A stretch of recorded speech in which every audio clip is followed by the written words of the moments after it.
बड़ी खबर मिल रही है। अमेठी पहुंचे सपा अध्यक्ष अखिलेश यादव का बड़ा बयान सामने आया है। गायत्री प्रसाद प्रजापति के साथ अन्याय हुआ है, अखिलेश का कहना है।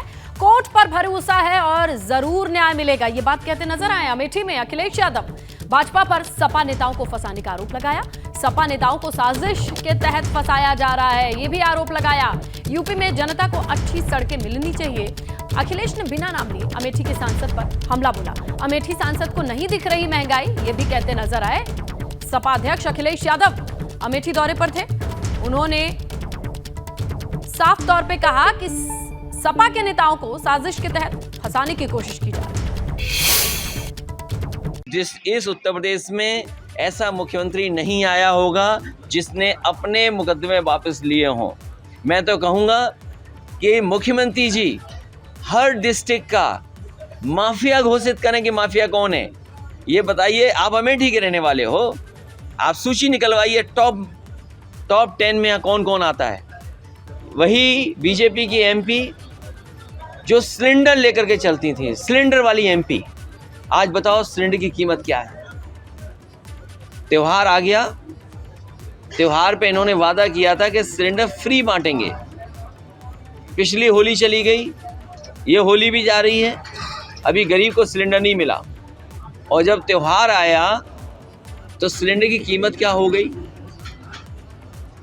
चीनी आपको बहुत सस्ती मिलेगी, न जाने कितने रुपए में बताया गया था कि चीनी सस्ती मिलेगी। बताओ आज चीनी अगर बाजार में लेने जाते हो तो उसकी कीमत क्या है।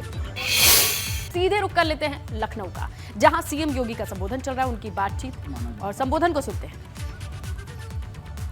यानी दुनिया के अंदर सबसे अधिक युवा अगर किसी देश में निवास करते हैं तो वह भारत है। और भारत में यह उपलब्धि उत्तर प्रदेश के साथ जुड़ती है कि देश के सबसे ज्यादा युवा हमारे प्रदेश उत्तर प्रदेश में है। उस युवा जो अपनी प्रतिभा और ऊर्जा से भरपूर है, उसको एक मंच चाहिए अपनी उड़ान को आगे बढ़ाने के लिए। जब राष्ट्रीय कौशल मिशन की घोषणा आदरणीय प्रधानमंत्री जी ने की थी, लोगों को लगता था कि क्या कर पाएगा ये मिशन क्या कर पाएगा। आज करोड़ों नौजवानों की भावनाओं को इस मिशन ने एक उड़ान दी है, उसे एक पहचान दी है, उसे एक मंच दिया है। पहली बार लगा है, इस बात का एहसास हुआ है कि इंडस्ट्री और इंस्टीट्यूशन का आपसी समन्वय कैसे उस युवा को अपने लिए नए अवसर प्रदान करने का एक नया अवसर प्रदान करता है। और ये हर एक स्तर पर देखने को मिल सकता है, नए नए अवसर मिल रहे हैं। आज आपने देखा होगा, आज से 20 वर्ष पहले, 25 वर्ष पहले जब मोबाइल फोन नहीं थे, उस समय की दुनिया में, आज की दुनिया में कितना अंतर आया है। कार्य संस्कृति में, कार्य पद्धति में। उससे पहले जब टेलीविजन नहीं थे, एक गांव में कहीं या किसी एक मोहल्ले में किसी एक घर में टेलीविजन होता था, पूरा मोहल्ला वहीं जुट करके किसी एक सीरियल को देखने के लिए मजबूर रहता था। लेकिन दुनिया बदली तेजी के साथ, और तेजी के साथ बदलती हुई इस दुनिया के साथ जब समाज चलता है, उससे 10 कदम आगे हमारा युवा सोचता है तो विकास की एक नई ऊंचाई को छूता हुआ दिखाई देता है।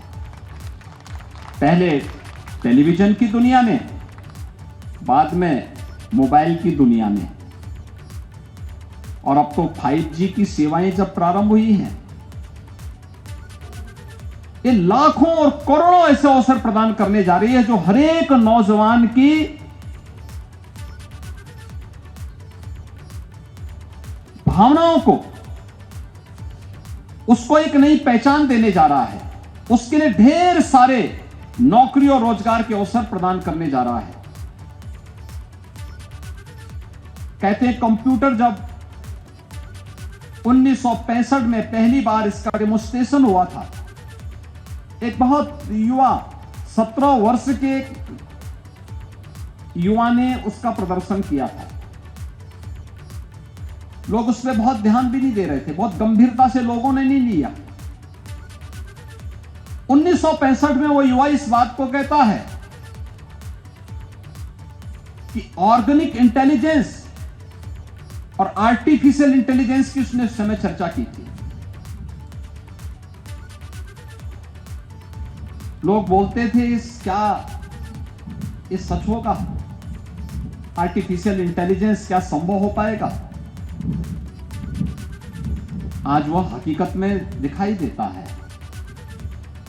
आर्टिफिशियल इंटेलिजेंस के लिए आज बड़े बड़े प्रतिष्ठित विश्वविद्यालयों में जो युवा 1965 में इस विजन को दे रहा है, उस समय उसकी उम्र मात्र 17 वर्ष की थी। और 17 वर्ष का एक छात्र 1965 में इस विजन को दुनिया के सामने रखता है।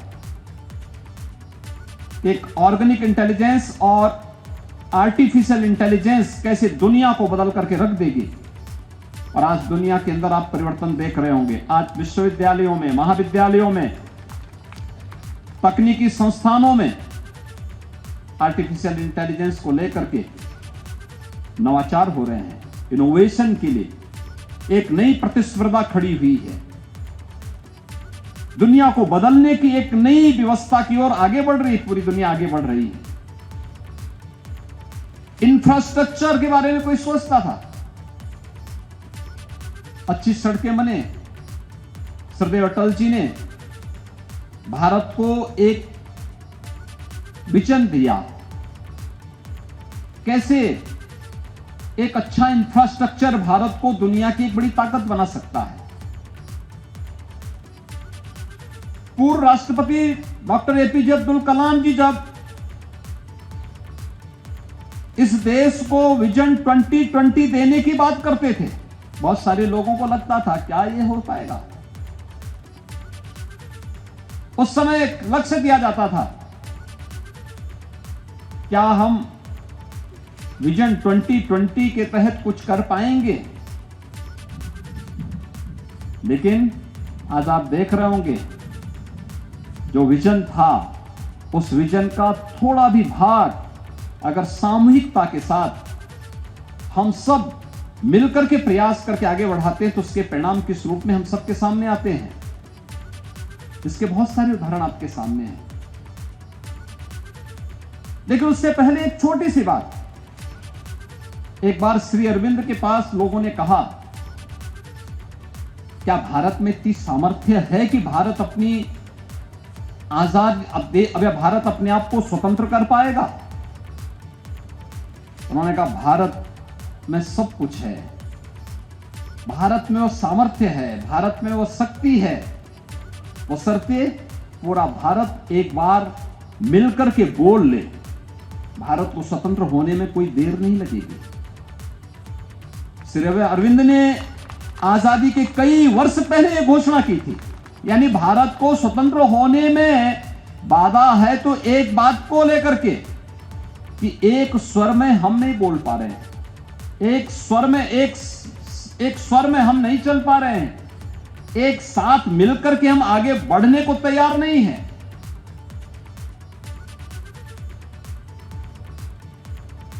लोगों ने कहा कैसे संभव हो सकता है? उन्होंने कहा जिस दिन भारत एक स्वर में बोलने लग जाएगा ना, एक साथ चलने लग जाएगा, उस दिन दुनिया की कोई ताकत भारत को गुलाम बना करके नहीं रख सकती। और विजन 2020 जो इस देश के पूर्व राष्ट्रपति डॉक्टर एपीजे अब्दुल कलाम ने भारत को दिया था, उसका परिणाम किस रूप में हमारे सामने आया है। ये देश जब 2022 में अपनी आजादी का अमृत महोत्सव मना रहा था, तब दुनिया के 20 वे बड़े देश जिनका दुनिया के सर्वाधिक संसाधनों पर, सर्वाधिक व्यवसाय पर, सर्वाधिक जीडीपी पर जिनका अधिकार है, सर्वाधिक पेटेंट पर जिनका अधिकार है, एकाधिकार है, उन G20 के देशों की अध्यक्षता प्रधानमंत्री मोदी जी के नेतृत्व में भारत कर रहा है। यह भारत की सामर्थ्य और भारत की शक्ति का ही प्रदर्शन है। जब अटल जी ने आज से 20-22 वर्ष पहले स्वर्णिम चतुर्भुज के बारे में एक सोच प्रारंभ दी थी देश को, वर्ल्ड क्लास इंफ्रास्ट्रक्चर देने की बात कही थी, ग्रामीण प्रधानमंत्री ग्रामीण सड़क के माध्यम से गांव-गांव को बेहतर कनेक्टिविटी देने की बात कही थी। लोगों को लगता है इससे क्या होगा। आज आप देख सकते हैं गांव में भी खेती, जिसको हमें मानते थे कि यह तो खेती का मतलब किसान को प्लान करने के लिए मजबूर होना, खेती का मतलब यह मान लिया जाता था उस समय कि खेती का मतलब एक घाटे का सौदा। आज वही खेती इस सदी की सबसे बड़ी महामारी के दौरान दुनिया का संबल बनी। कोरोना के पिछले 3 वर्ष के कालखंड में इस बात ने साबित किया है कि हर एक सेक्टर में गिरावट आई है। केवल कृषि एकमात्र सेक्टर था जो दुनिया को संबल देता रहा और उसके विपरीत समय में उसके न केवल आर्थिक स्वावलंबन में सहायक रहा बल्कि उसकी आजीविका का आधार भी बना और भूखमरी से दुनिया को बचाने का काम भी किया। करोड़ों लोगों के जीवन का संबल बना। यह संभव इसलिए हो पाया क्योंकि गांव-गांव की कनेक्टिविटी थी। आसानी से गांव के लोगों ने इसको आगे बढ़ाया। अब तो हम लोग उसे फार्मर प्रोड्यूसर ऑर्गेनाइजेशन के माध्यम से